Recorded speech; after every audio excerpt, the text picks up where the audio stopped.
So as we can see, this new page is created, but I don't like the structure of this URL. So this is not SEO friendly.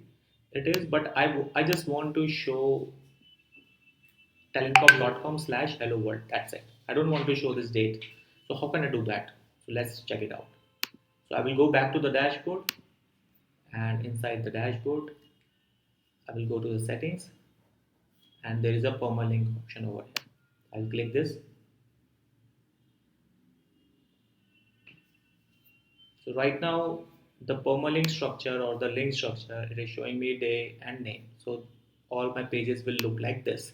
So first it will show me the day and the date, and then my page name.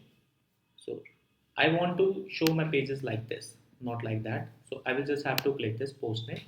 So now my pages URL will be my post name heading, and then I just have to click the save changes. And it's done. Now when I go back to my web page, if I reload it,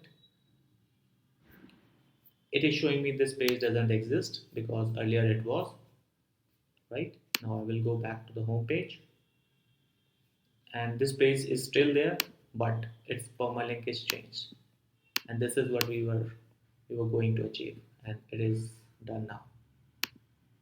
So this is how we do it. Thank you very much.